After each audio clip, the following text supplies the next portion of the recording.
All right, guys, we are here. Severance Season 2, Episode 3, titled Who is Alive? First, let's talk about the big elephant in the room, and that is, of course, that me and Luke are missing one of our core podcast members. He is currently, at this moment, in the break room. He did some things he wasn't supposed to do. We sent his ass to the break room. Paul, we love you. We'll see you next week. But Luke, what a crazy ass episode. We have a lot to talk about. Let's talk about first the structure of how you want to do this episode, and then we'll just give our initial thoughts, and then we'll do the damn thing. Yeah, so this is going to probably set the precedent for new patterns of covering Severance in the future, because now this is the first real episode we have a crossover between Innies, Outies, everything around the Severance world. So for this specific episode, I think our plan is to run through all of the Innie storylines. Then we'll focus on the Cobel, a couple scenes here or there. And then we're going to end it with everything to do with Mark's Outie, which it's going to get very confusing calling him Outie, Innie, whatever we're going to be doing going forward. So that's how we'll have the structure today. We're just going to keep winging it and see if the future of season 2 falls into that pattern as well. But for this specific episode, so many thoughts. And yes. I almost feel happy that there's just two of us, because we'll get to just control the airtime here with all of our dumb theories out there, right? So I originally watched this the first night it comes out, which I think for us is like 9 p.m. on Thursday. So I watched it right away. Yes. And then I rewatched it before with my note-taking process for the podcast, of course. And I think I liked it a lot better my second watch. But what I'll say off the bat is that I think that the ending scene of this episode, besides She's Alive, is my favorite scene of the entire show. Right. I was ready to run through a wall. I think the music is amazing. The cinematography of how they did it. My jaw was on the freaking floor, because I would have bet $1 million if this was a season 4 thing, right? Oh, yeah. I cannot believe this is a finale level event that just occurred for Mark. It was happening so fast. The dialogue was great. The cinematography, the music, how they were shifting and showing the flashes, everything about it was so good that I just was so excited to rewatch the episode, and it made me enjoy everything, because the goat stuff, we're going to have a lot to talk about with Brianna Tarth, of course. And there was a couple of dialogue scenes that will probably be fine in hindsight when we get more information, but I was getting pretty frustrated with some decisions they made, and I'll leave that in suspense for now until we get to it to see if we agree or not. But overall, like, again, great episode. It's the highest of the season on IMDb right now, which I'm surprised about, because I still think the first episode is my favorite of season 2. But the more I think about it, there was so much to like from this episode. I'll pass it back to you, but just overall thoughts before we start diving into specifics. Yeah, overall thoughts is literally the game has changed. I don't have much more to say, because I think you nailed it, Luke. It is something that I was not expecting at all. In season 1, we have the scenario where Ragabi offers Mark the opportunity to reintegrate, and he says, no, thank you. And maybe we should have expected it to happen sooner, but it's just so like end game level stuff that now I'm wondering what end game level is actually now for Severance, if we're getting this so quick, which is very, very good. So I really enjoyed the episode. I'm going to leave it at that, because I feel like as we go through the episode, I'll be giving my feelings. You'll be giving your feelings. I think you did a great job at giving a little bit of your thoughts to start the episode, but let's just get right into it, man. Last thought, the more Ragabi we get, the better for me, because Yes, I love her as a character. I love what she brings to the storyline. So let's just keep going with the gas with her. You know, she'll get more screen time, I would think. But anyway, let's take it back to the Innies. So this is a continuation of what I guess we last saw in episode 1. And now we can kind of just break this out by character buckets. We do have this initial intro of where they're planning on what they're going to do. They're going to start spreading the missing poster of Miss Casey. Everyone's going to do their own job. But Dylan is very biased now, and he actually fell for the manipulation of Milchek, and he is all in on the visitation wing to meet his family. So don't love this for Dylan as a character. It makes sense. Like, I'm not saying it's a bad decision, but we are going to have to get over the hurdle of him caring more about his Innie and Outie lifestyle rather than the ultimate goal. But I think that'll be just part of his journey for season 2. So I guess we can just kind of open it up before they all split to pretty much anything here. Like, what did you take from these first couple scenes that you think like we should just, is there any theory crafted material here? Yeah, so like you had said, the first thing for me is the obvious issue we're going to have with Dylan this season. It's going to be the perfect scenario for Lumen, and the not so perfect scenario for us as viewers, because Dylan's not going to get his perks, quote unquote, of seeing his Audie's wife unless he does his job. So he's going to be very focused on working and not helping the other innies doing what they want to do. And we've seen that throughout this entire episode, whether it is right in this beginning scene where they have the pictures of Gemma slash Miss Casey, and they're making their plan to go out and show the pictures to everybody. Dylan says, I'm going to hang back. And then later we see it with Irving when Irving says, let's go check out the testing floor slash the export floor, which we'll get into that in a second. He hangs back, man. So yes, like you said, it's going to be a hurdle that we have to jump over and deal with for a little bit. But again, there's always going to have to be some kind of obstacles. And this one is one that's going to be making Dylan not our favorite character for a little bit. Maybe he'll jump out of my top 5 for a couple episodes, but I have a feeling he'll be back, of course, and he's still going to be very entertaining either way. The one thing I'm questioning about these plans, when it's like, here's pictures of Gemma slash Miss Casey, let's put them in the copy machine, let's make copies, and let's go show everyone we want. I understand that Lumen is manipulating them and basically giving them freedom, or the sense of freedom, so that they feel like they're in a different position than they actually are, but really they're still trapped the same exact way. I like that they talk about it, though. They're like Yes. aware. Right. Yeah. Right. And it's like literally a double-edged sword for Lumen, because we know that Lumen needs Mark to do Cold Harbor. That he needs to finish Cold Harbor in their eyes, right? There's still so much up in the air about what Dylan slash Helly slash Irving are doing on their files. And I'll give a little bit of thoughts on that towards the end with the big theories that I have. But you have to give him that freedom. You have to let him do what he wants to do, so that he knows that he can be there and he's okay with being there and he can get the work done that they want him to get done. But also, they have to know, they have to be observing and surveilling and knowing that they're looking for Miss Casey, right? 100%. Yeah, So they're just going 100%. to have to allow that because they need Mark, pretty much. Yeah. Yeah. And it's the theme is always going to be Lumen is manipulating no matter what they're doing, right? Every Right. single conversation, every single perk they give, no matter what they're doing. That's something Paul has been saying forever, you've been saying forever. That is going to be a consistent theme, and this is part of it, I think, that false sense of freedom. But in this specific, like, quickly, we get the whole group before they split up thing. When I was mentioning earlier, like, potential theory talk, what I'm kind of focusing on is, like, within this 5 minutes, we get Helly. we get Yes.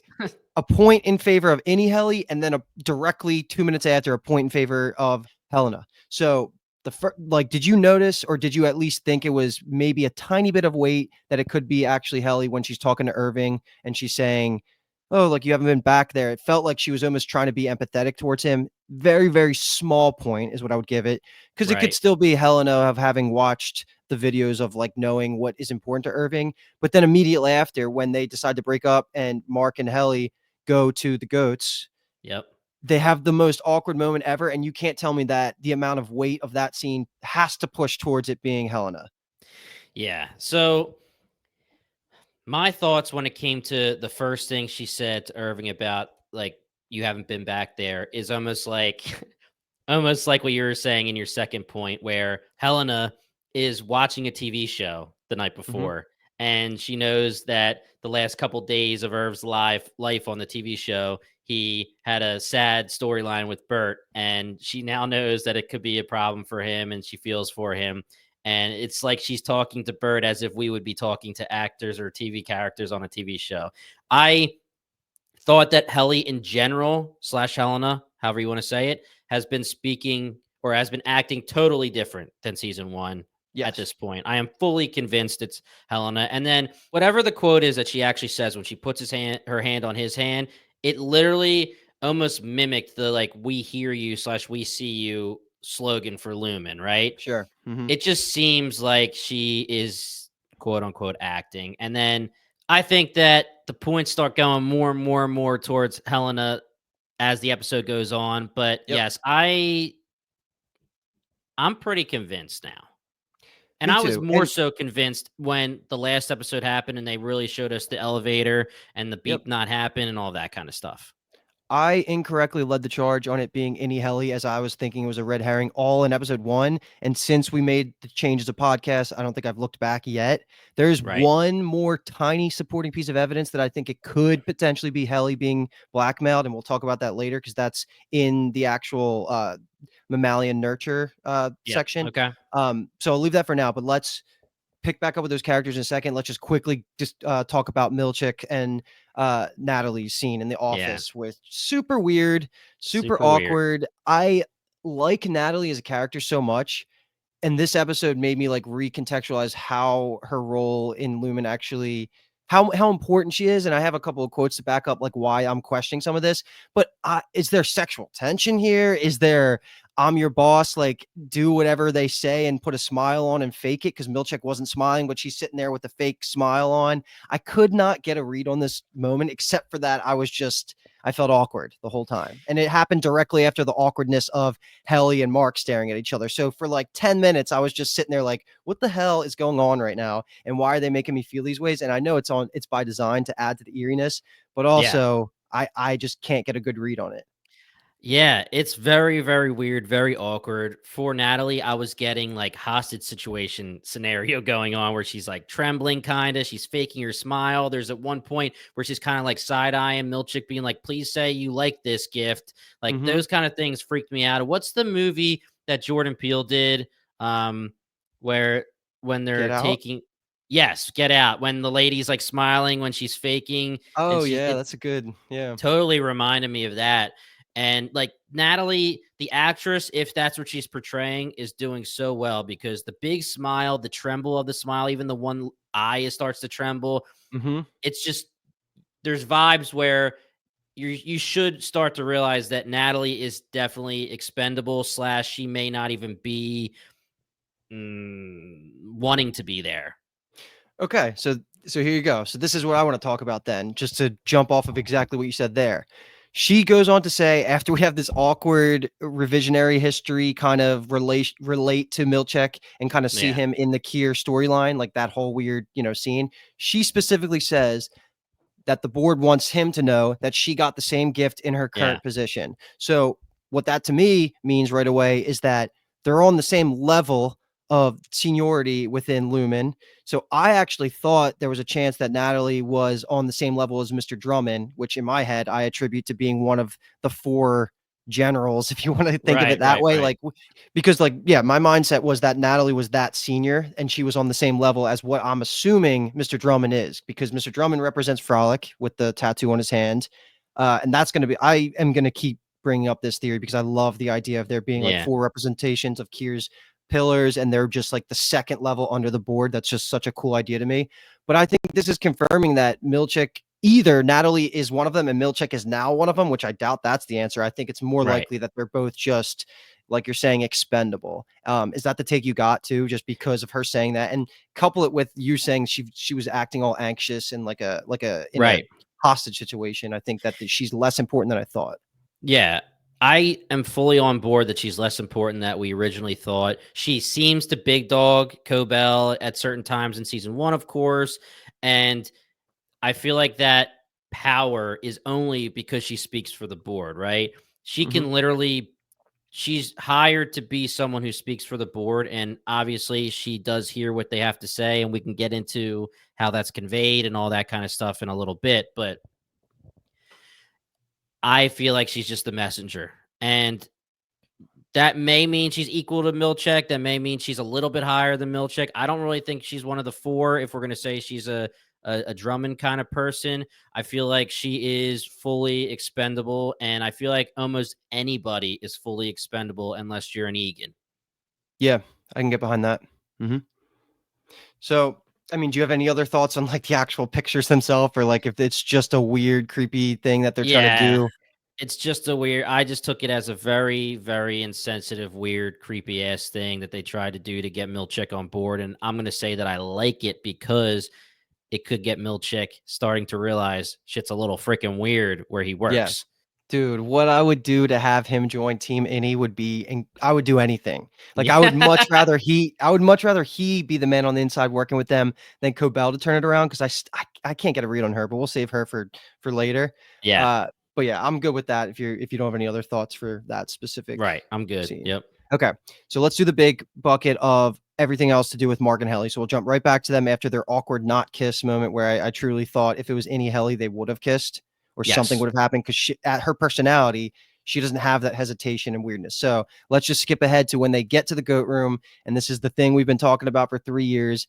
And I'm both super excited to talk about this and was super happy to see it. And also, it felt I was a little frustrated because I felt that they just added so many more questions without giving us literally anything, Yeah. which, you can only ask so many questions until you start forgetting things that you don't remember, right? Right. Like you don't know so it's just tough. But again, it was a really fun scene. Like, are we ever going to get a response on or reasoning on why one of them is faking being the goat and you have to like blend in? Like, there's so many different things we can talk about here. And then like Brienne of Tarth just shows up and she just says like, "Are you here to kill me?" And she's like ready to defend for her life. Like, I have so many questions, but I do like that they confirm that this is specifically the mammalian nurturable Yeah. department, which is cool because like there's so many other departments that we don't know about. So it's good to put a name to one. And yeah, so I guess I'll just open it up to you. What do you want to talk about first? Because this was Okay. crazy. First, I want to talk about something that I thought was kind of damning to Helena slash the Helly debate. And that was when they're walking in for the first time in season 2 in this episode. She says, "Is this the right door?" Right?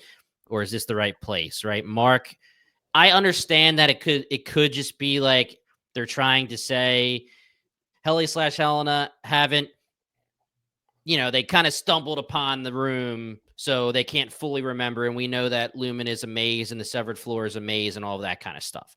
But the way it came off to me, if you think about it, to Mark and Helly slash Helena, this is only a couple days ago for them, right? True. Yeah. So Mark was pretty confident. He was like, "Yeah, this is the door."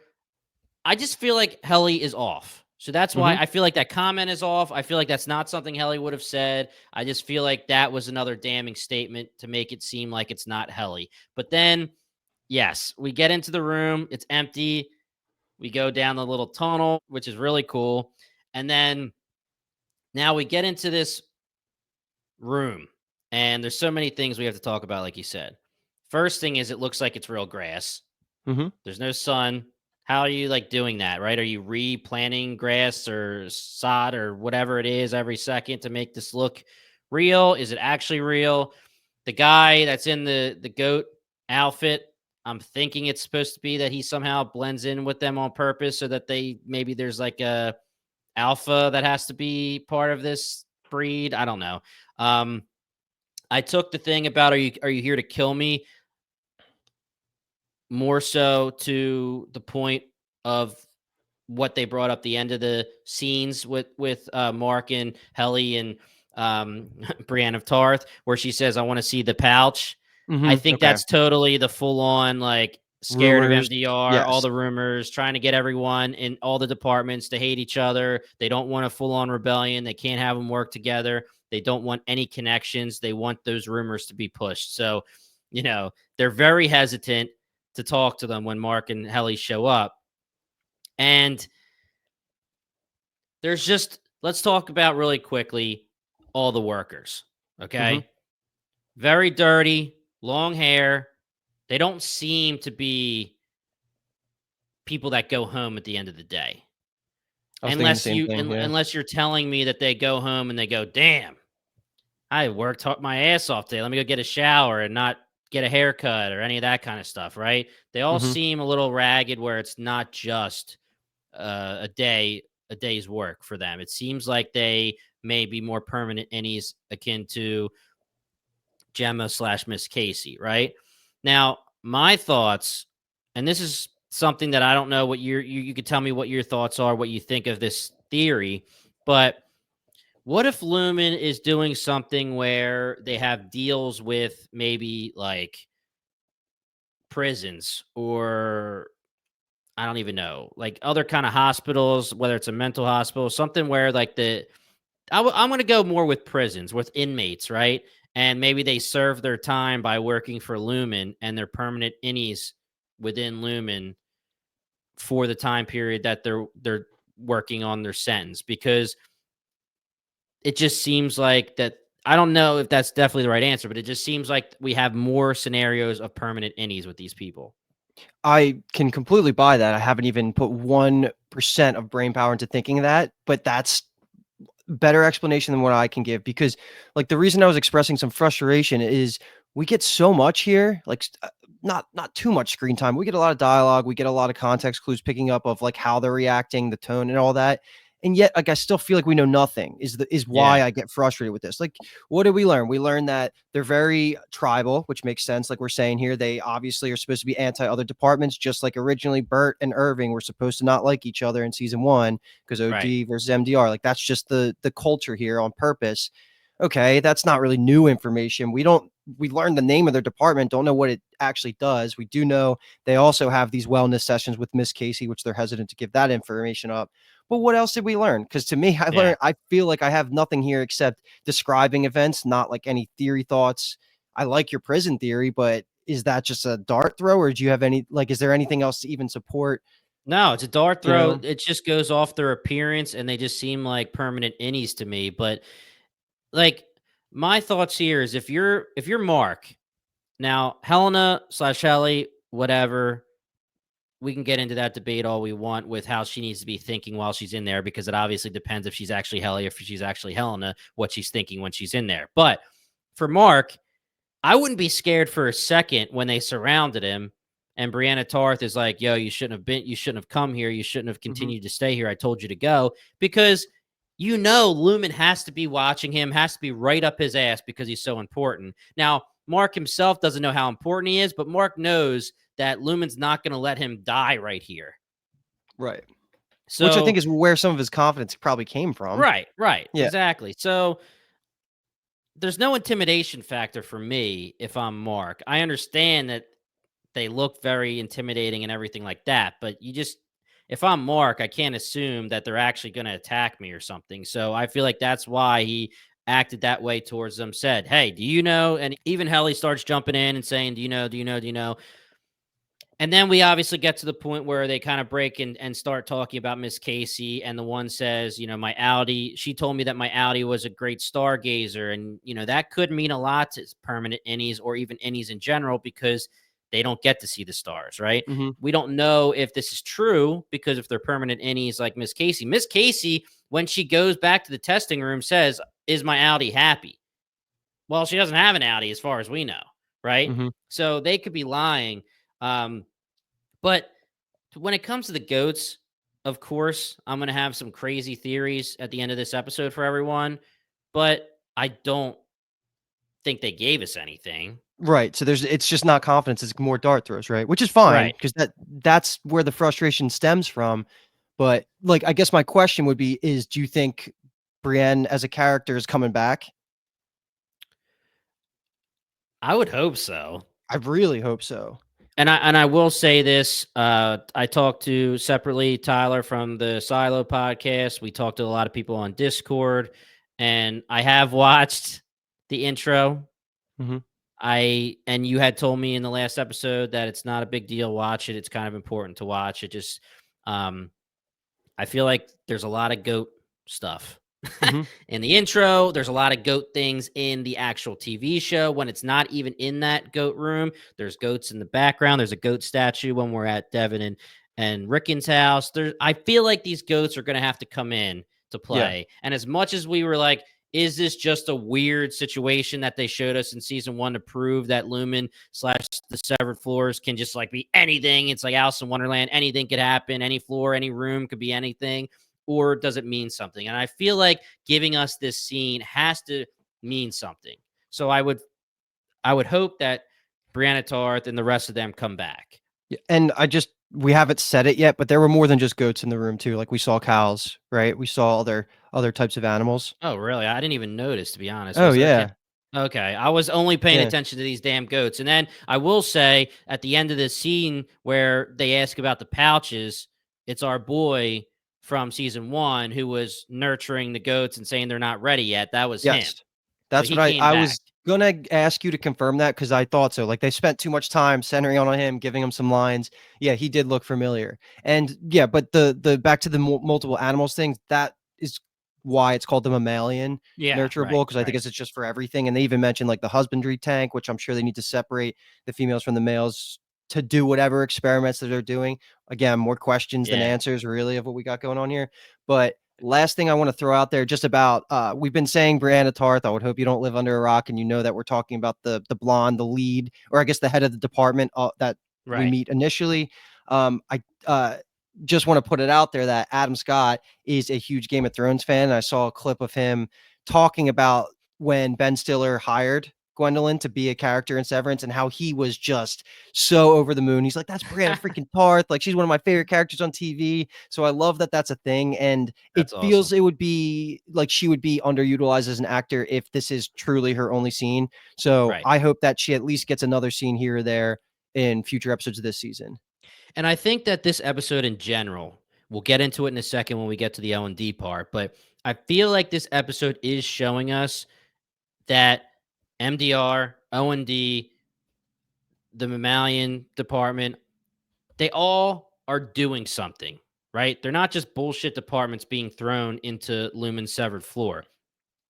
I feel like they all have something to do with one end goal. And Right. we'll get into that again when we get into theories. So if that's the case, then I believe she will be back. And the Mm-hmm. last thing that I want to say, which is hilarious to me, is we're in this room and it's supposed to be like, grass, and it looks like it's a habitat for the goats and the mammals and all this. And then in the corner, you could see the vending machine. Did you notice that? Yes. Yeah, I did actually see that. Yeah, it was cracking me up. Nothing looks like it fits. And then if you look around, there are additional little tunnels for the goats, a lot of them around the outside of the room. Now, that could literally just be, the routes to the tanks, the routes to just like shelter at certain Mm-hmm. times, might mean nothing at all, but um you just want to think about these damn goats, man. I know, I know. And if you think back to season one, the freak out by this other guy in this department was they're not ready yet. Like, don't take them. Like, what does that mean now? And Is they like, are they look prepping them for something and then they take them away? Like, who knows? and I will say there was a lot of different stages of the ages of these goats that we've seen.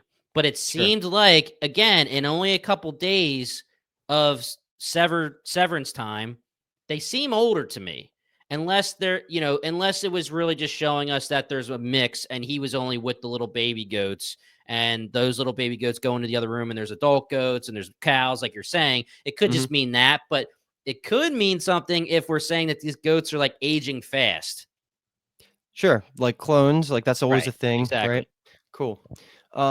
Are we good there? Anything else? Because I think the I'm takeaway is good. just that they're gonna allow them to do their searches and they're not gonna be an obstacle, which is cool. So Right. that lends itself to they're gonna be important again, or at least be seen. And I think that scene we got this episode was what was in the trailer. So unfortunately, we don't have any confirmation that we're definitely gonna get more of it, but we did Right, see that in the right. trailer. Which again, I hate that they showed that in the trailer. Like, why do I it? know, That would I have been know, such a cool surprise if nobody knew anything about it. And but I anyway, know. I agree. so okay, so we're doing good on time. We're pretty close to finishing the innies. Let's just quickly talk about the Irving and the OD meeting where he goes and we see a friendly face. We see Felicia. They talk and gush and laugh about Bert, of course. And then the kicker of this scene is that she accidentally sees Irving having of recreated what his Audi has been drawing, which we find out is called the exports hallway. And then the piece Yes. of information that we get here that's awesome is just that in the past, OD used to send things through there themselves, but now they have a guy, which you Right. could say that's Grainer, or you could say that's somebody else that, we can talk about that now. But I will shout out Felicia for the moment that her as an actor when she saw the picture and then like she like has that moment she looks up. I thought that was like an incredible little moment of acting because like I felt the vibe shift. Like she had the striking blue eyes and she's looking into his soul. I just thought it was a really cool moment because Irving got very serious too.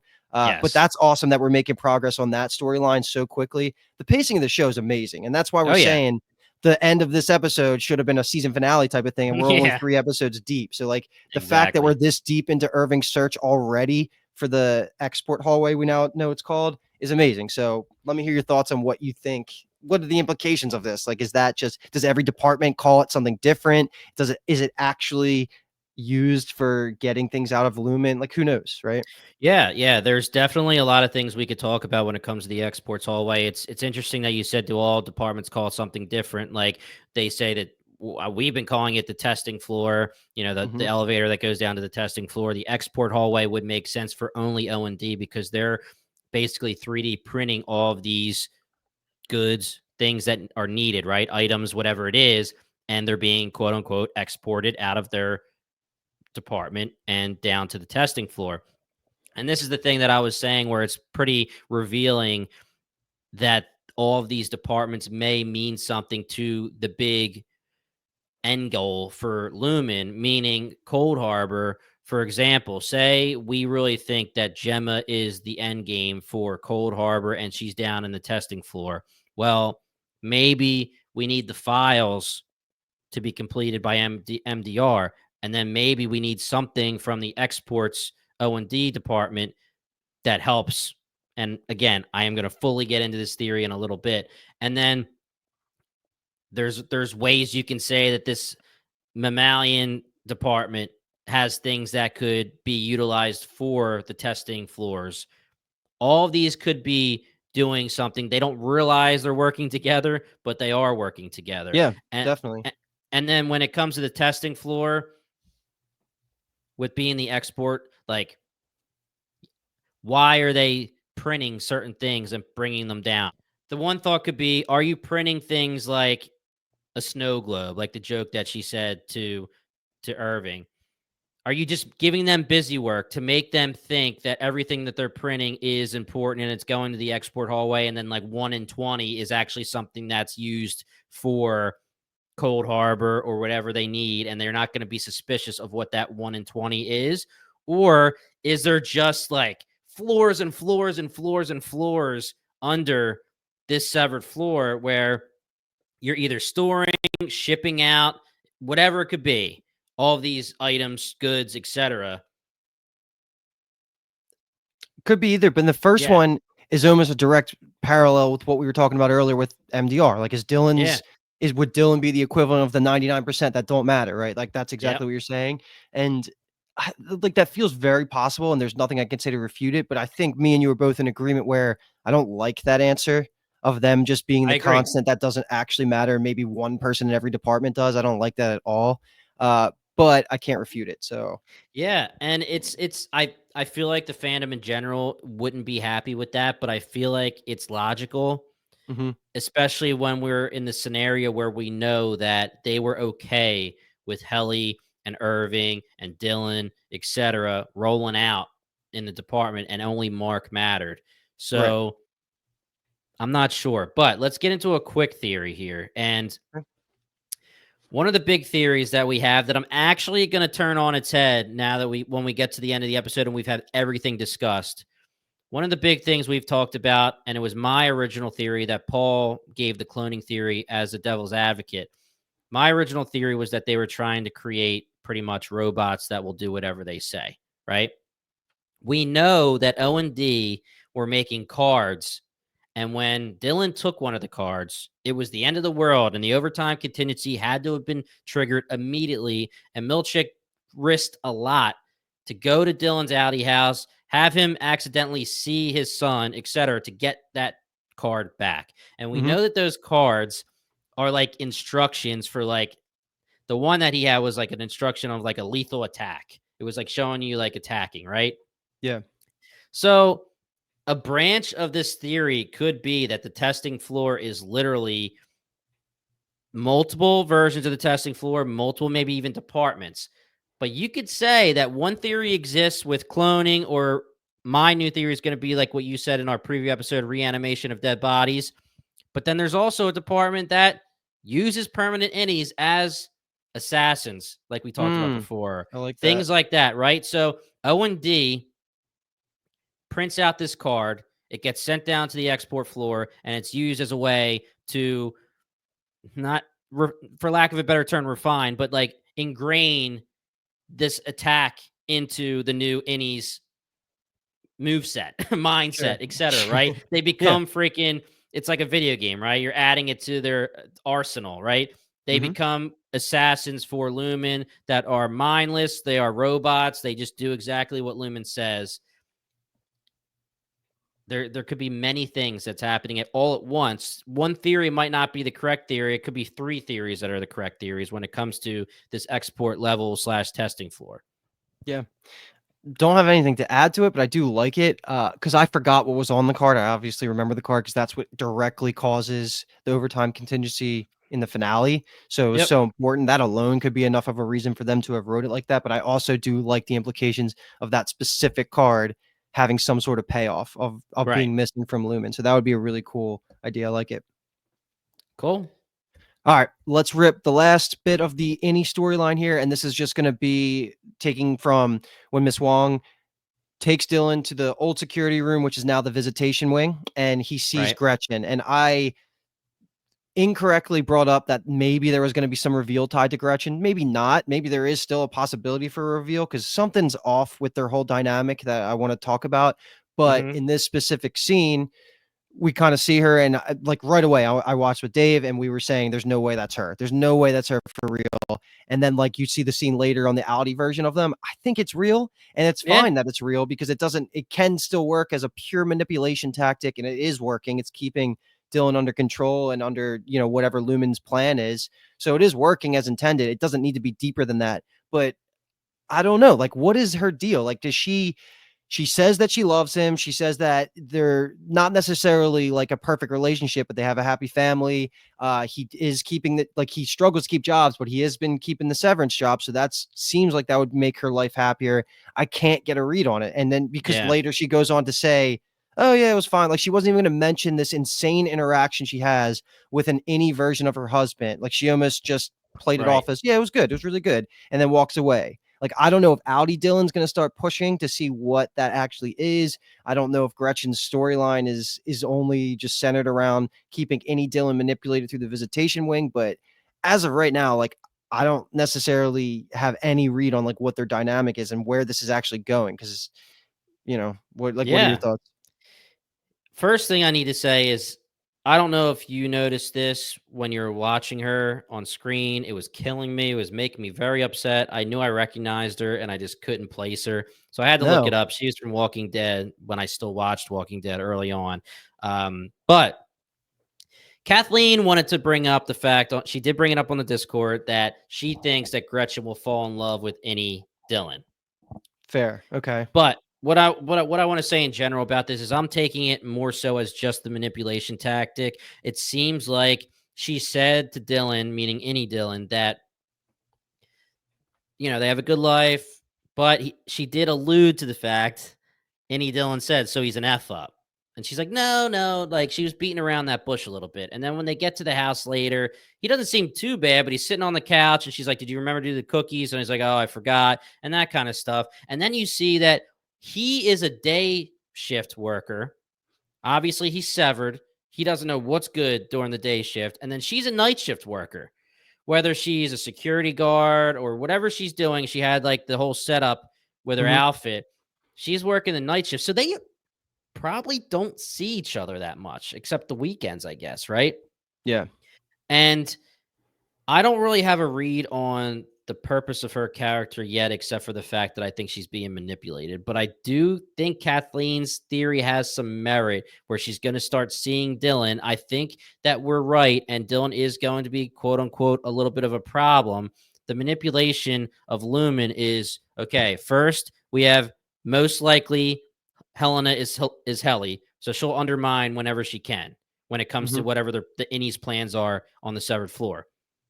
Dylan, hopefully we can control him by manipulating him with this family visitation set room. So whether his work means something or not, he'll be busy working instead of helping. And it's actually working right now that we've seen so far in this episode. We haven't really seen a manipulation on Irving yet. And then, of course, Mark, they're probably just going to have to let do his damn thing because they need him to be very happy, right? So I Hmm. feel like we'll soon see some kind of manipulation on Irving where they're just going to have to hope that Mark doesn't realize that 3 out of the 4 members aren't helping as well as they can. And that's kind of where I'm at when it comes to the point of Gretchen. Now, Kathleen could definitely be on to something where Gretchen starts having these trips to the family wing. Dylan falls in love with her because of it's his wife, and he's wants any kind of connection to the outside world. He's so happy to see his kids. He's very happy to see her, even though it's obviously a little awkward. And then she says things like "I love you" because she's used to talking to her outie, but then maybe she does begin to love this version of Innie Dylan. So for now, I'm taking it just as a manipulation tactic. That's just a part of the manipulation storyline. But I mean, I'm not against it going anywhere different, but I don't have too much else, like you said. Shout out Kathleen. That's a good theory. I like it. Yeah, damn right. And Because it guys, would be it would be fun to explore the relationship. I mean, we already have it's going to be weird when Mark gets reintegrated and he has to decide, does he love Gemma? Does he love Helly? This is another almost case study, right? Where you can see right. what happens when you don't reintegrate and that love triangle kind of happens within your own self. That's also very interesting. Yes, very interesting. And also, guys, Discord, bingetowntv.com/Discord. Jump on there. That's where Kathleen threw that theory. And we also have the Discord Severance mailbag. We dropped that episode. The first episode was last week, and we had a blast doing that. So, guys, if you have any thoughts, theories, comments, anything, join our Discord. The link is in the description, or you could just go to bingetowntv.com/Discord and jump on our Severance feed and our Severance mailbag feed, and it'll be a blast. Hell yeah. So let's shift the conversation to the two big Cobel scenes here, and then we'll end Okay. everything with Mark. So for Cobel, the first grouping, or I guess it was kind of two scenes, it's just her continuing on of leaving Kier, the city, I think, and Yeah. she almost passes the next spot where it says Salt's Neck. She's right next to a cabin or her house randomly, and she's looking down and she sees I think it's like a feeding tube or something. I Oh, don't so really. that I'll give you the answer to that. So Okay, that yeah, is tell. that I know is it was. the it's an air tube, like it's an oxygen tube, and it's for Charlotte Cobel. We saw this on the shrine from season 1, right? And Mhm. if you watch the after the episode information from directors, writers, etc., that is Cobel's mother, Charlotte Cobel, Okay. born 1944. And she does say in the previous season that, this is where she took her last breath through this tube. And we'll just pause for a little bit. We'll get into some theories soon. But yes, it's her mother. So It's her mother's. is the implication to that she was potentially about to commit suicide or something? I just think that she threw everything from the shrine away and kept the only thing that matters to her now, and that's from her mother. Everything from the Okay. shrine was I love Kier, worship Mhm. Kier. She's having some problems. She's disgruntled. I think she's just to quote the town, I got this whole town in my rear view. I think she was on her way out, but then she obviously turns around and has a change of heart. I don't know, again, where she was going. That place on the sign, everyone Mhm. on the Discord, of course, I'm sure every listener and watcher, viewer looked it up. It does not exist in the United States. It's a made up location. Okay. So still no That will answers there. be I feel like we're gonna rely on the Severance mailbag channel on our Discord to give us some info here, to some things to talk about for our midweek mailbag episode. So we can Yes. put a And I pause will on that. But say we had someone on Twitter/X hit us up with some great information about their thoughts on where it's located and all this kind of stuff. And I will save that for the mailbag. yep, exactly. I just rebump that again. Just yeah, we are officially gonna be having a midweek mailbag just like we did for the first time this episode. It was a really fun time. So yeah, if you have other theories or you want us to expand on specific ideas, go to our Discord, throw it right in there. But back to Cobel real quick. After she does make the U-turn, she goes back right to Lumen, and we can just talk about the rest here, where she confronts Helena for sure. Helena at this point, because she's outside Right. Lumen, and she is on her way to have a meeting with the board after she wants to reassert her demands for being the floor lead for the severed floor. The couple things that I want to point out here, I have no idea why she reacted the way she did, because it seemed to be that she turned away and she gave up on the idea, or like freaked out when she like made eye contact with the if you want to call him the bodyguard, if you want to say that he's potentially one of the other four that isn't Drummond, right? He could be, or my first thought was that he was another Woe, Malice, it could have been Yeah. Odreb, whatever.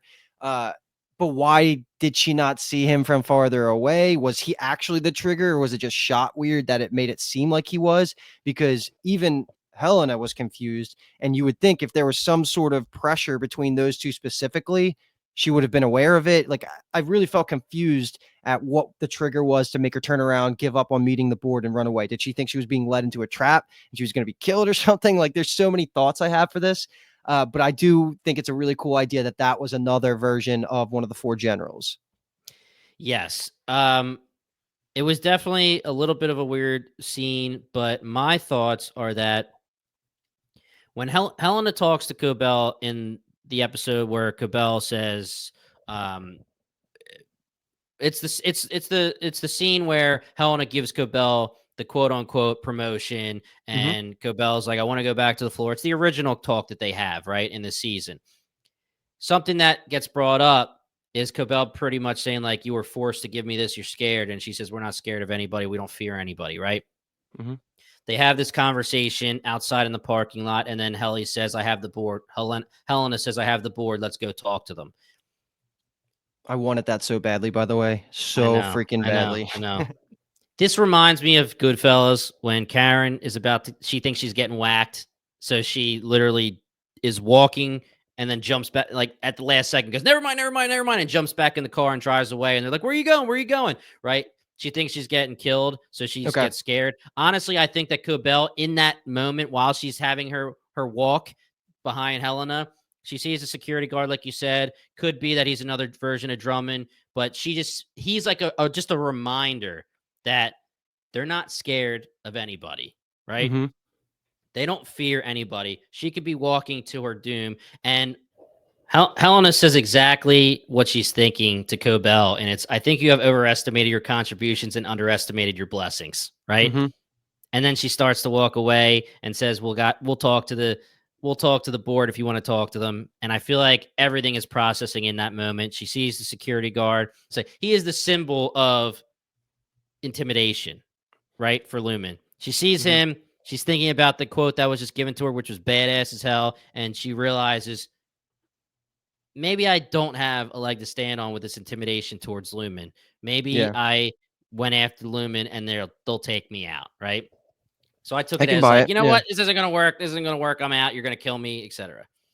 So it's just oscillating between what she wants to do, and now if you take it like that, which I think you kind of convinced me that's probably the best way to take it, are we back on the side where she now has the door reopened for being an any ally, and she might actually, because almost seems like she slammed the door shut on potentially going back to being a Lumen figurehead, right? Unless she takes the job they want her to take, I would say, just to Yeah, stay okay, that's around. true. That's Right. true. I Yeah. feel like they would accept her back if she says, "Okay, I'm sorry, I'll take the job you want me to take." Mm-hmm. I feel like it was very telling. It was very important that Helena and Lumen did not give in to Cobel and say, "Okay, we'll get rid of Milchek. You can be back in your spot." That would have been totally undermining everything that was said earlier in the season between the two of them. So I'm Okay. glad it went that way. Cobel, her mom, has to do with all of this. There's Okay. something about it, right? She's obsessed with that. She says herself to Helena, Cold Harbor freaking is almost done. I want to see it through. It matters, right? Mm-hmm. We'll pause and we'll give some theories. I'm going to connect them all. I promise everybody. Keep listening. Okay. So let's do the dessert of the episode. What I've been waiting to talk about. I Yeah. said it off the top. This is probably my second favorite scene of the entire show. I'm looping it all. It's multiple scenes, but it's really just my favorite stretch of this show besides She's Alive. And to get there, two things happen, right? We have Natalie going to visit Rickon, and then Devin's Yep. there, who then immediately goes to Mark, and we'll talk about all the Mark stuff. Just want to give us a chance to quickly talk about that Natalie piece, which is they realized how much of an impact Rickon's book had on the Yeah. innies, and they want to luminize it, right, and make it Yeah. even more manipulative. And Rickon, of course, is all in for it, and he thinks he's doing a good thing for them. Of course, why would he not? But Devin, being the Sherlock Holmes, she knows exactly what this is. She brings Yep. this information right to Mark. Before we go through all this fun Mark stuff, anything you want to add to like the Natalie scene? Because again, she's making this is probably her most screen time she's ever gotten in an episode, and it seems to be like a thing. Like I'm totally with you that She just seems to be like a figurehead that's useless, much lower on the the Totem lumen pole. ladder than what I Yeah. totally thought. Yeah. So anything to add Yeah. here? I think that, again, for the millionth time, manipulation. Rickon has no idea. He thinks he's doing a good thing, like you said. They are going to turn his book into a Lumen work of art, a piece of literature that is going to be so pro Lumen, and they're going to do it in a way that speaks from Rickon's way of writing, and unknowingly, Rickon is going to be a part of something that Lumen's using to make the Innies feel motivated and honored to be a Lumen employee. They're going to Hmm. feel like they have a purpose now to work for Lumen. Yeah, and the more Rickon, the better. I think he just needs a way to Oh stay yeah, in the story, and this is a perfect way to do it. So, all right, we're gonna couple the first scene, the opening scene of this episode, into everything else, which is awesome. It's Mark going all in on the idea that Cobel basically confirmed to him that Gemma is alive. yes, So he's doing the timer to see how long he has to implant a message in his retina, which is genius. I love the yeah, idea, even though we get confirmed right away by Ragabi that it would never work, right, specifically because of the pupil dilation that Severance caused. Also awesome because that's yep, clearly something they focus on every time you see them go down the elevator. Amazing. But after Devin kind of gives this information about the Natalie meeting, it's all in his hands, right? He has the who is alive message. He goes and starts to try and test this out. And then this is just where pedal to the metal, baby. We get Ragabi yeah, showing up. She just starts, she is like the perfect lord up. I don't even know if you want to say that, but like she's the perfect plot mover. And right, things just escalate so quickly here because she's right that they didn't have time to talk everything out last time when she killed Grainer. How would she have been able to tell him that she knew Gemma was alive last time she saw her?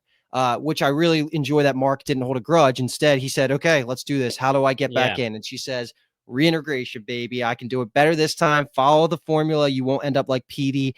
And oh my God, man, this is just perfection. The music at the end, the song got yeah, me hyped. The flashing of like the clothes. We got to see what I think is Petey yep, giving the Helly interview right at the beginning because he was the head of MDR at the time. yep, Amazing. I hope we get PD back, even if in the form of flashbacks. I really am hoping that we get some sort of Mark's first week there because that's like perfect to me. We can get some explanation there. So yeah, like there's just so much here. And she, like Ragabi confirmed, she knew about the OTC, which is kind of hinting at the fact that there's a mole on the inside because how would she have necessarily found that out without PD as a source? But yeah, I'll just pass it back to you because I just said a bunch of things there, and it's getting me hype right now. it's we could have had an entire episode just for this part of the show, this episode, this television episode, and I just want to give Adam Scott all the props in the world. His Yep. reaction to Ragabi saying that Gemma's actually alive. He gets out of the car. His legs get weak. He's falling to the side. Amazing, amazing work. So believable. You're feeling for him. You know his character's journey throughout this entire show so far. How he's been drinking. How he needed to be severed just to deal with the grief. And now you're telling him after all these years she's actually alive. My goodness, amazing, amazing stuff. Now, yeah, I feel you when you're talking about the whole, she didn't have a chance to tell Mark that Gemma was alive. I feel like if you wanted to get him reintegrated, you would have started with that. If you, she knows Mark. She's the one who put the chip in his head, right? Mhm. She called him by his first name when they talked on the phone.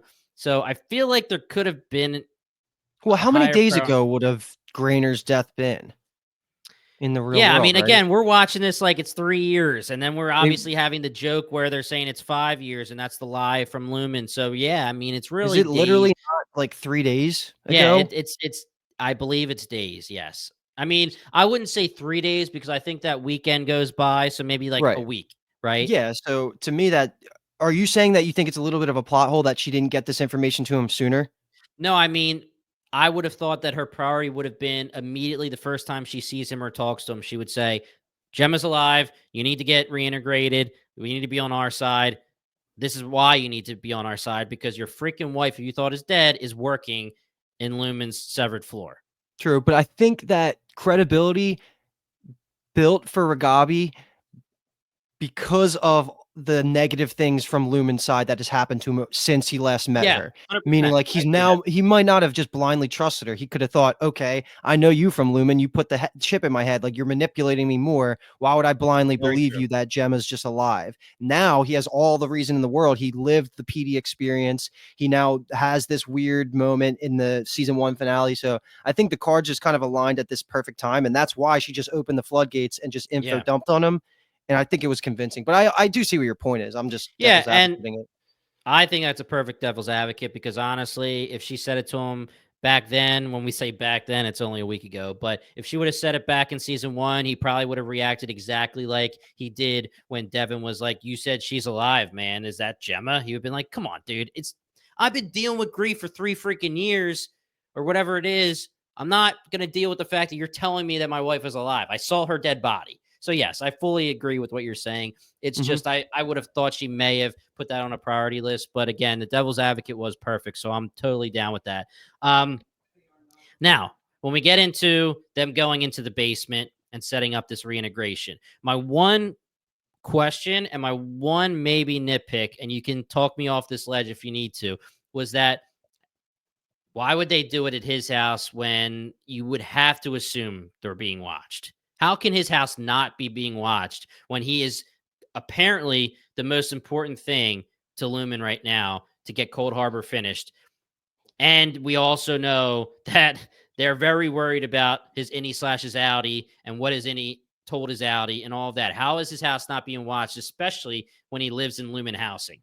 Yep. Didn't think about it. I don't like it. I don't like it at Yeah. all. And something I want to talk to you about too, and I think this may be a mistake, and I'm not calling anybody out.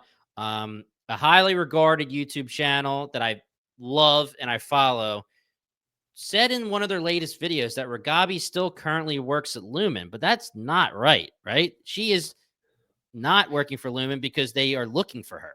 I think so. Yeah. I'm pretty sure like that was the whole That's the whole point point. She's in of like hiding, whole and yeah, Cobel exactly. wanted So PD found or she found PD, right?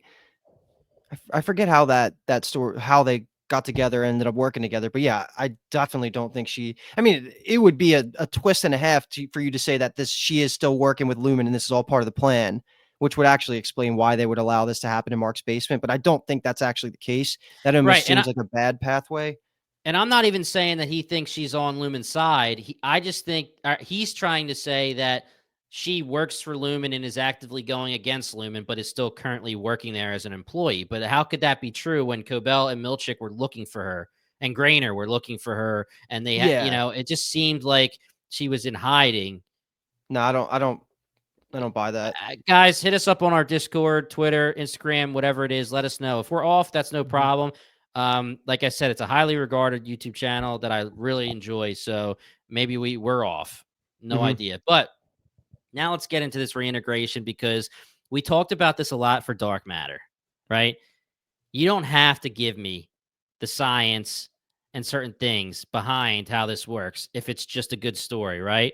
I love it, and we loved it when Dark Matter did it, right? I know you Mhm. love it too. If you give us answers and you give us what were we calling it? What were we calling it for Dark Uh, Matter? The hard sigh or something hard like that. science, yeah, Yeah. hard magic, and yeah, it's hard science. Like if you give us ways to make this make sense, points for you. And I'll tell Mhm. you right now, listen, I'm not a neuroscientist. I don't know anything about it, but it looks like it makes sense to me. And I and I'm watching this on TV and I'm like, they gave us an exact like breakdown of how she's doing it. She walked us through it and Mhm. it's cool as shit. And let me add, this is so random that I was able to come up with this connection. It's not even like deep or anything, but just something to point out is when I watched this third episode, I watched it with Dave and Alki, and Alki didn't remember the specific flash of Gemma's screen at the end of episode 1.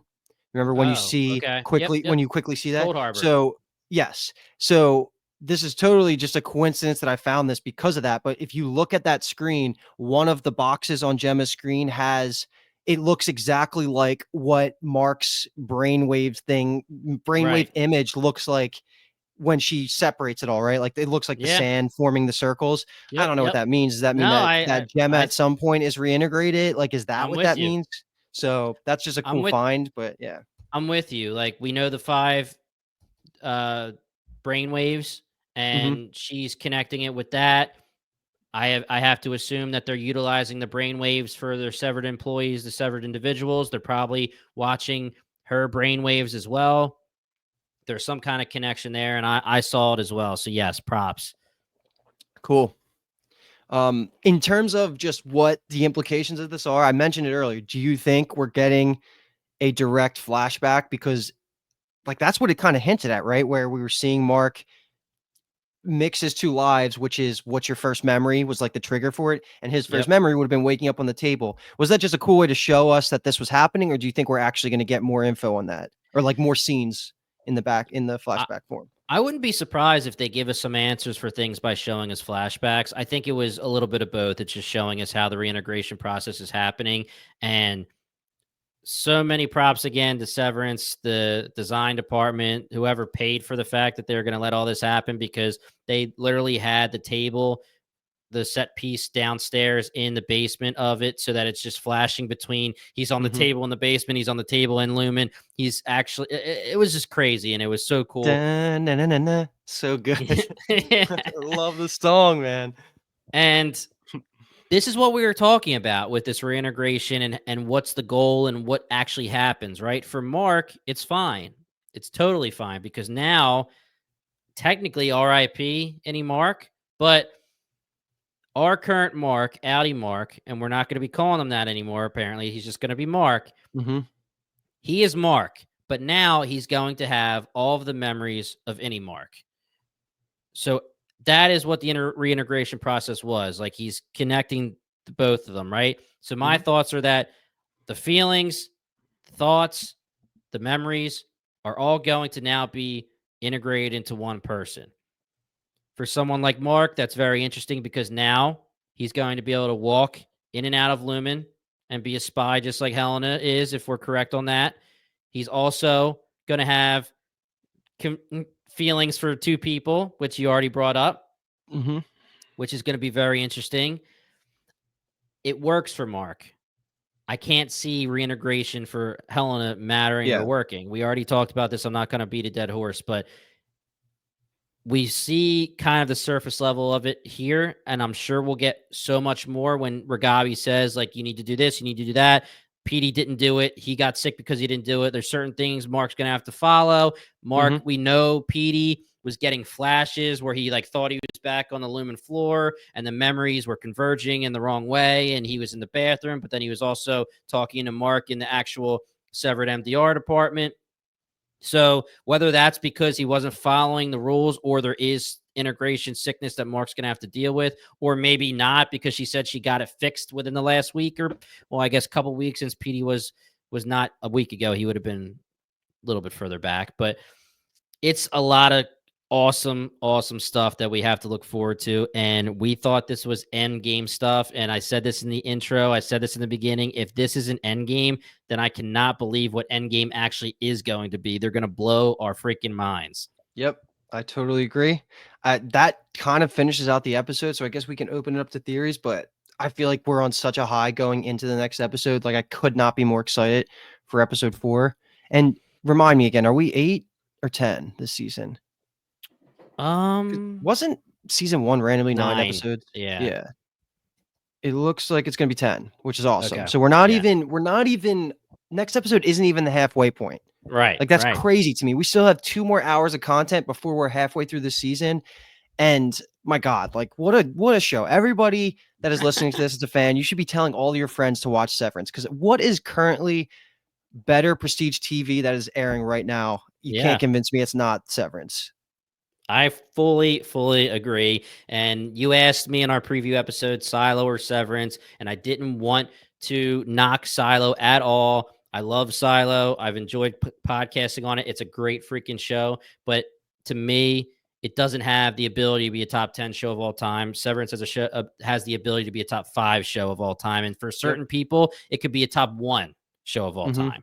It is in the upper echelon of any show I've ever seen. Like, it's that level of quality. I'm not Right. necessarily saying it's my top 5 or Right. top 10 yet, but Exactly. it's on Yeah. a path, man. Nothing Yeah. It has wrote can't it off be. from being there. Yeah. Exactly. It can't be yet. We only have 12 episodes of television. Can't say that yet. We already talked about the Westworld scenario and things like that. You have Mhm. to wait till you get a little bit more content out of it, but it's got the trajectory. So, Luke, is it time? Is it I think time for the so. tinfoil hats? All right. So, just to remind all the listeners, we have so many theories. There's a million things going. It's a lot of the time we're just throwing darts, hoping we're going to be right. But let's just quickly talk about the two that me and Paul brought up. And I'm going to very, very quickly summarize them. The first one was that I thought MDR was refining the Miss Casey body, okay, her chip, right? Whether she's a clone or a real person, my thoughts were that they faked her death. She's a real person, and MDR is refining the emotions and the memories out of her so that they actually have these robotic workers, right? That can do whatever they want them to do. No emotions, no feelings, no fight back, no rebellion, just assassins, workers, whatever, doing exactly what they're told. I'm out on that now, actually, for Okay. the most part. Then Paul came in and blew our minds with the clone theory. And I know we've had people come up with the clone theory and say that it's been said multiple times by the cast that the clones aren't a thing and it's not going to be a part of the TV show. And Luke and me and Paul have said, well, Marvel actors lie, everybody lies. But quickly, Paul's theory was that Gemma died, Miss Casey's a clone. They're trying to actually give her emotions. So they're refining her chip to give her these emotions and these feelings and these thoughts and everything to make her more of a real person, because what they're trying to do is clone the bodies of all of the Kier ancestors, all the past CEOs, and they're trying to actually bring about immortal. They're trying to be endless, right? Right. Okay, so I'm more on this side now. But Luke, you said in the preview episode, I believe, you brought up the reanimation of dead bodies. Mhm. And you said, did Gemma die and are they bringing her back to life? And at the time, I was like, I can't see that because I'm thinking, like, so what? Is she like just a dead body that is like a zombie? Like, are you telling something? It was just something that I couldn't wrap my head around before season 2. But Mhm. let's talk about some stuff that we've learned now. Okay. So my thoughts are that they already figured out how to make these emotionless, thoughtless robots. I feel like they already figured them out. Whether the mammalian department, those people, those permanent innies are that, I'm not sure. Those assassins that I was talking about, I'm not sure. I feel like they exist. I feel like they have already cracked that code. If you want to talk about Delos from Westworld, just imagine really quick a scenario where Lumen has the ability, the technology to fix bodies, to create, not necessarily create, but fix bodies, right? So, say Gemma dies, Mark sees her dead body, they take her. They now have a dead body that they can work with off the books. They take her to the testing floor. They have a scenario like Westworld and Delos where they could put her somewhere and they can almost like thread her body back together, fix the burns, put the skin patches on, et cetera, et cetera. As long as her brain is intact, she can be reanimated, right? Mhm. Now Gemma is reanimated as Miss Casey, but she's emotionless. She's a robot. They have cracked that code already, right? But now the problem is they can't do the reintegration.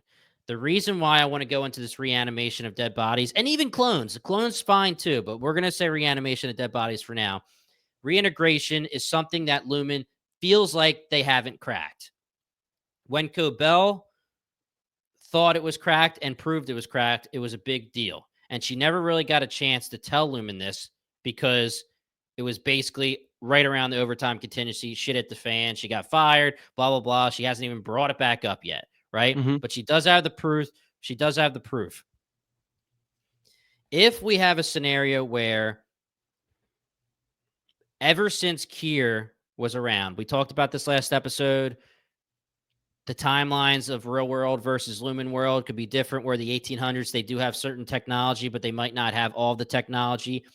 Maybe they have the technology to preserve a dead body. or enough of a dead body. It could even be just the brain, right?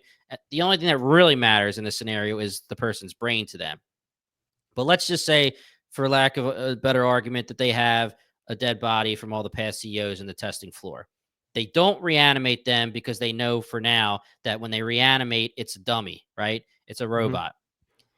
The problem that they have is this reintegration process. They can't reintegrate the chip to the actual brain. They can't awaken the memories, the thoughts, the emotions from the original person.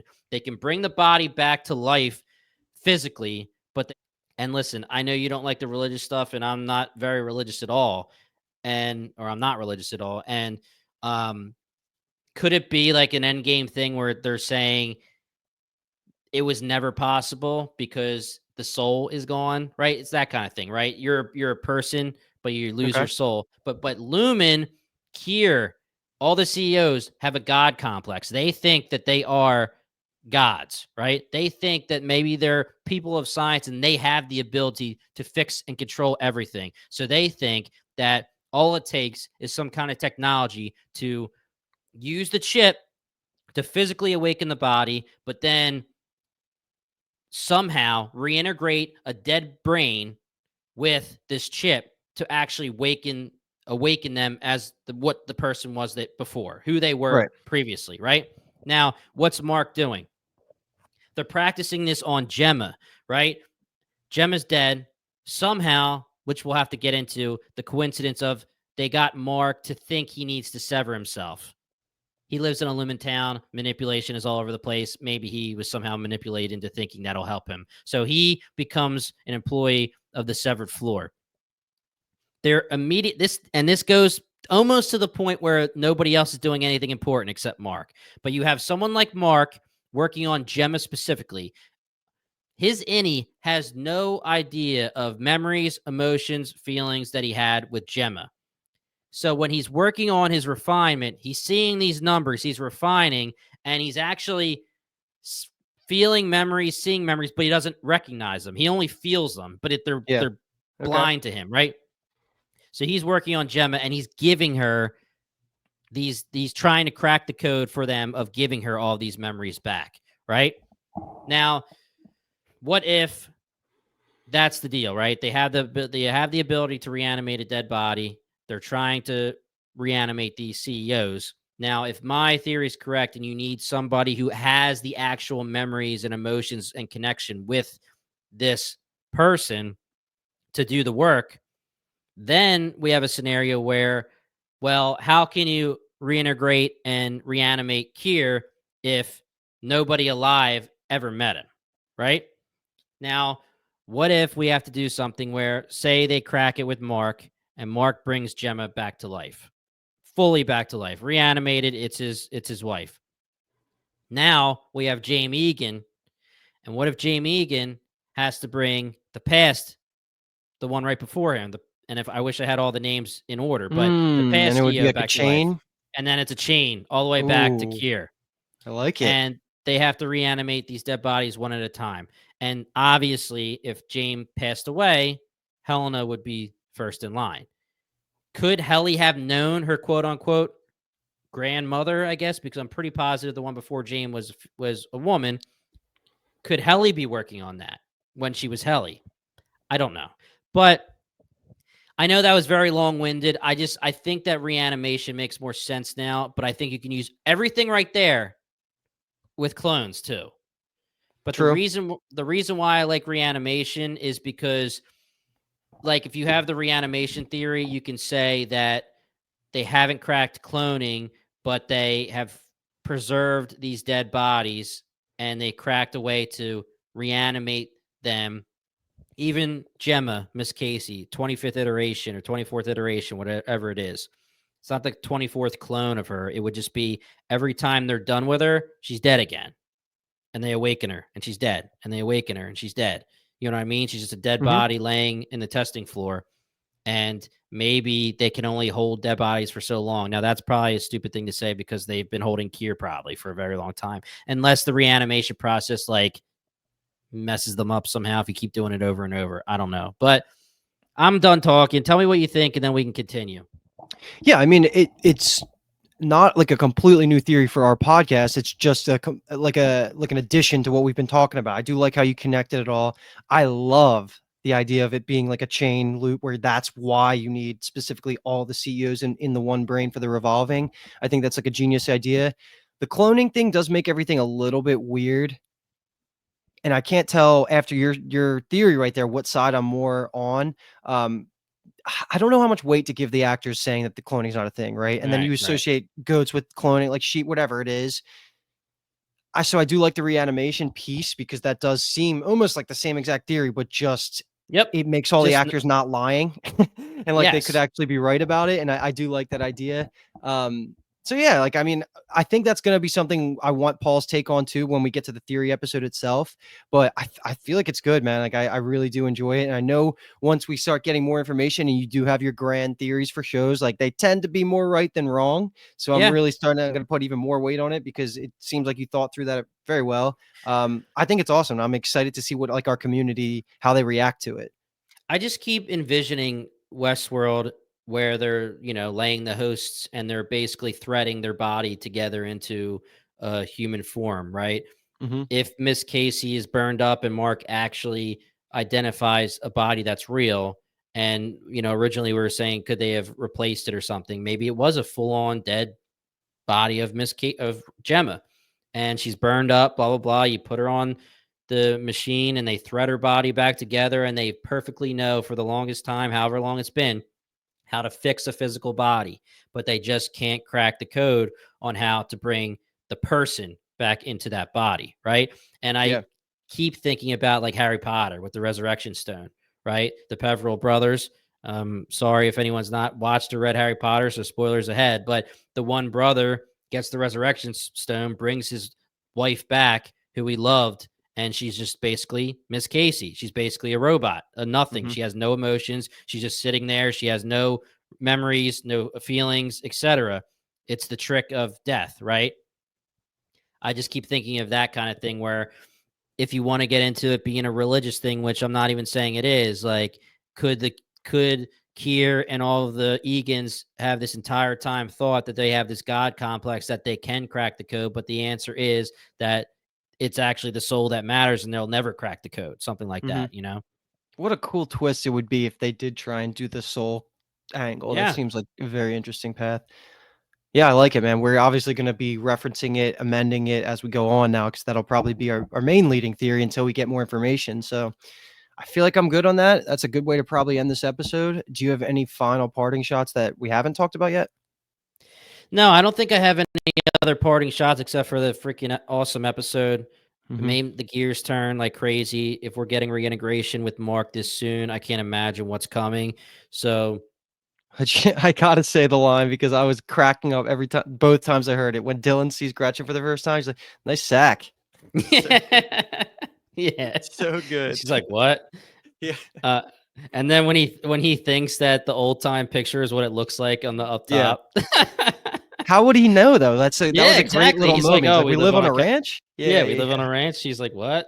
So good. So good. um, Now I will say we'll talk about this in the mailbag episode because I definitely want to hear everyone's thoughts on the Discord about my theory, but that kind of hurts my theory on the revolving with the chip having the consciousness of all the past CEOs because then it kind of would be the reintegration part in my theory is that the brain is holding the actual emotions, memories, consciousness of the CEOs, and they just can't bring that part back. I still really, really, really love the past CEOs being either on one chip or some kind of technological computer, whatever it is, like Yeah. coming through James. So I am fully fine with my theory being wrong Mhm. because I like the revolving theory we have. And again, this just goes to show that we could throw whatever we want at the wall. And the show is so good. There's a million theories. And I'm not going to be upset at all if we're right or wrong. So, Right.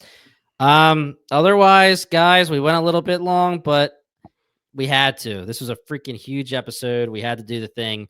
It was an awesome episode. I feel like maybe the ending is what gave everyone the need to give it the high rating, Luke. I agree. Like, I think that they're all pretty evenly. I think it was a mind blowing end of the episode, but otherwise, I feel like it was just as good as all the other ones. So, otherwise, that's it, guys. Like I said, the mailbag will be dropping this week. So jump on our bingetowntv.com/Discord. Jump on that free Discord community. The link is also in the description. There's a Severance mailbag channel that you guys can talk about theories, comments, questions, concerns, anything you want. We'll shout it. It doesn't have to be a theory. If you want to just talk Severance, jump on the Discord because we got a lot of new members, a lot of permanent OG members. It's a blast, and everything else on there for TV, movies, it's all there. So have some fun with us. Join the Discord. Otherwise, guys, we are the Core Podcast. I've been telling you this in Silo. We are now an Apple TV Plus podcast covering all things Apple TV. Dark Matter, Masters of the Air, Silo, Severance. Looks like we're going to do some Foundation, not very soon, but coming up. We're having some fun here. So hit that subscribe button. Once again, we are the Core Podcast, and thank you so much for listening.